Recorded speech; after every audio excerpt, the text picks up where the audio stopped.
we are open for ship engineer to join with our AHTS vessels. This is offshore vessels with in the area of Saudi Arabian area, and this ship engineer is non-DP vessel, so you didn't need to have DP certificate. But the requirement for these vacancies is you need to have experiences minimum 42 months experiences in AHTS vessels, and you need to have experiences on Caterpillar and Myanmar engine before.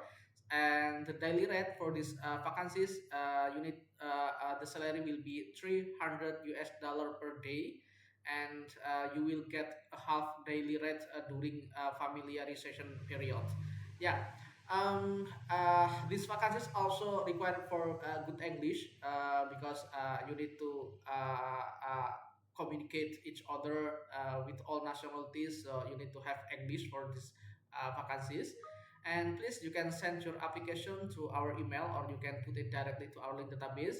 And we will waiting your application for this ship engineer, the STS vessel, non-DP, and Saudi Arabian area. Please like, subscribe, and share this video to your friend in your countries. Bye bye.